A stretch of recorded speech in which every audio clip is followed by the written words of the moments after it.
Bonjour, aujourd'hui nous allons étudier le solfège rythmique. Qu'est-ce que c'est que le solfège rythmique? Solfège, ça veut dire solfier, ça veut dire dire. C'est la manière dont on peut dire les rythmes.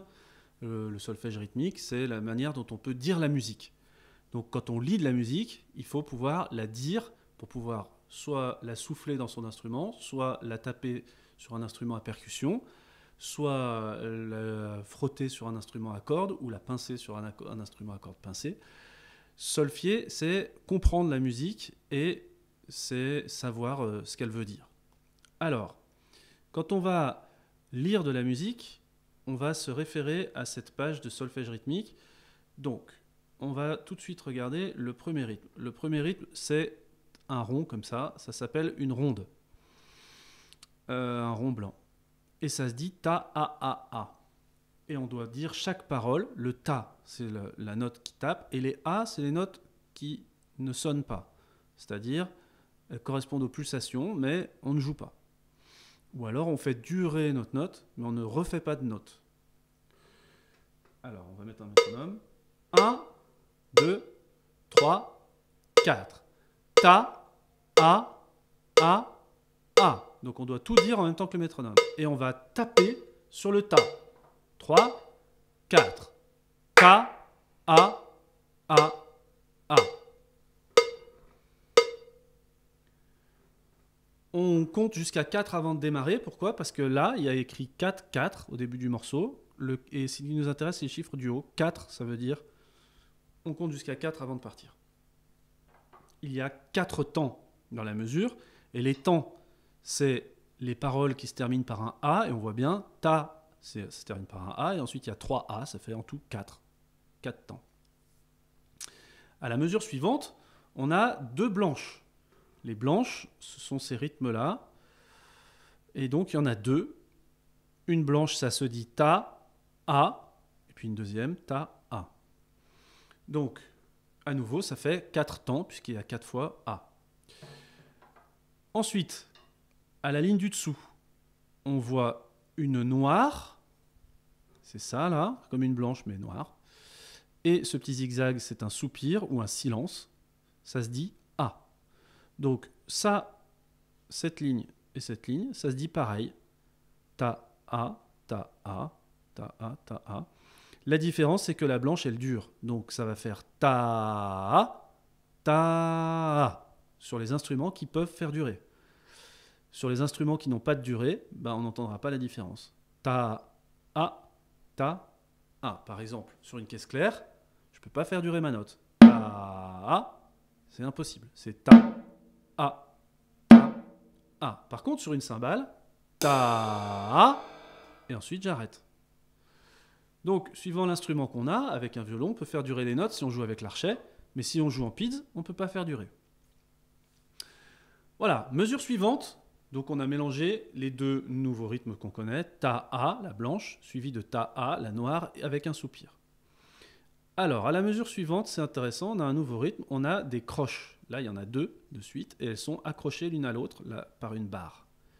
Une seule barre. C'est ça qui fait que ce sont des croches. Si jamais il y a 2 barres, c'est ce qui se passe à la ligne du dessous, ce sont des doubles croches. Double croche, pourquoi? Parce qu'il y a 2 barres, pas parce qu'il y a 2 notes. Ça, c'est pas des doubles croches, c'est 2 croches. Les doubles croches, elles ont 2 barres. Alors, les 2 croches, on va les dire tâter. Donc, on va se mettre à la mesure 9 et avec un petit métronome, on va entendre le son. 3, 4. Ta, ta, té, ta. Ta, té. Donc, tâter, ça va plus vite. 2 fois plus vite. À la mesure 11, en dessous, on a les fameuses doubles croches. Et ces doubles croches, elles se disent ta, fa, té, fé. C'est écrit ici, ta, fa, té, fé. Alors, on va écouter le son que ça fait. 1, 2, 3, 4. Ta, ta, fa, té, fé, ta. Ta, fa, té, fé. Donc là, il faut le dire vite parce qu'on a dit que tous les tas tombaient en même temps que le métronome. Donc on doit mettre 4 notes dans un seul temps. À la mesure 13, on a un nouveau rythme qui s'appelle ta, t'es fait. Ta, t'es fait. Alors, c'est un mélange entre tâter et ta, fa, t'es fait. Il y a le ta, il n'y a pas le fa, il y a le t et il y a le fait. Donc ça fait ta, té. Au début, on a une sorte de tâter. Si je cache la fin, on dirait bien un tâter. Sauf qu'il y a le fait. Donc ça va se jouer comme ça. Ta, t'es fait. Dans ma tête, je dis le fa. Ta, fa, t'es fait. Ta, t'es fait. 1, 2, 3, 4. Ta, t'es fait. Ta, t'es fait. À la mesure 15, j'ai le rythme inverse. Ce sont les 3 premières notes du ta, fa, t'es fait. Mais il n'y a pas le fait. Donc, du coup, ça fait ta, fa, té. Je peux dire le fait dans ma tête. Ta, fa, té, fait, ta. Mais je ne le dis pas. Je vais m'habituer à entendre le son. 3, 4. Ta, fa, té, ta. Ta, fa, té. En dessous, à la mesure 17, on a un rythme qui est célèbre parce qu'il a un nom particulier en français. Ça s'appelle une syncope. Et donc, ça se dit ta, fa, et, fait. Alors, attention, là, il y a un et. Qu'est-ce que c'est qu'un et? C'est comme un t, mais on ne joue pas. Mais on doit le dire quand même parce que c'est la moitié du temps. Donc, c'est le principe de ce solfège rythmique, c'est qu'il y a toujours une voyelle. Soit un a, soit un et il y a une consonne devant ou pas. Quand il n'y a pas de consonne, eh ben, on ne joue pas. Quand il y a une consonne, on tape. Donc, là, le rythme, ça va faire ta, fa, et, fait. Sur le et, je ne joue pas, j'écarte les mains. Ta, fa, et, fait. Alors, je joue à la mesure 17. 1, 2, 3, 4. Ta, fa, et, fait, ta. Ta, fa, et, fait. À la mesure 19, on a un nouveau signe qu'on ne connaissait pas, c'est ça. Ça s'appelle un demi-soupir. Un demi-soupir, ça remplace une croche.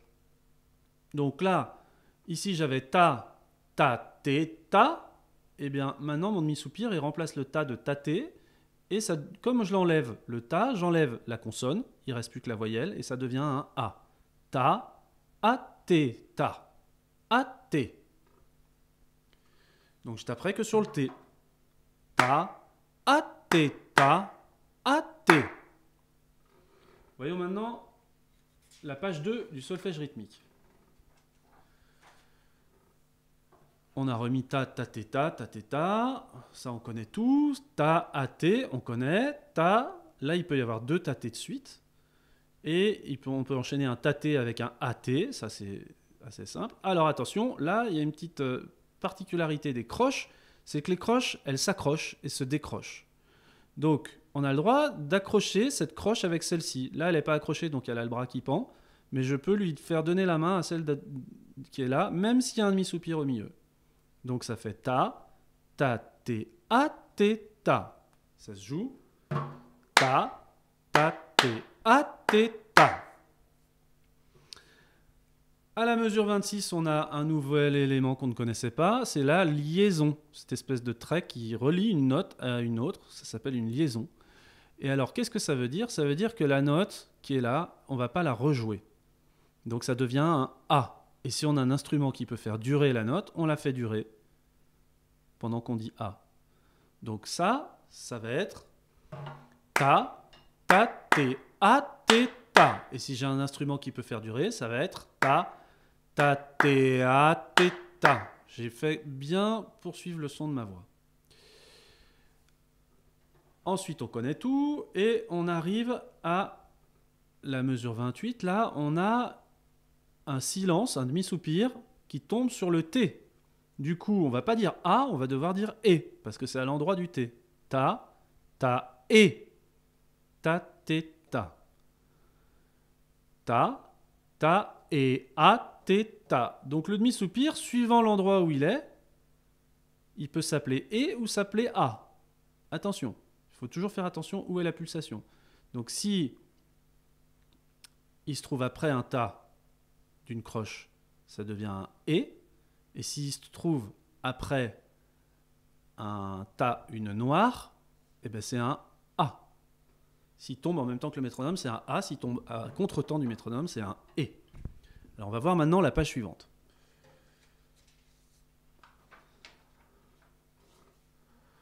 Alors là, on a le rythme ta, té, fé, ta qu'on avait déjà appris.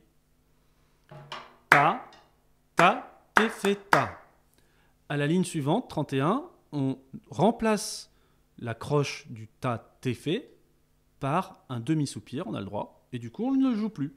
Ta, a, té, fé, ta.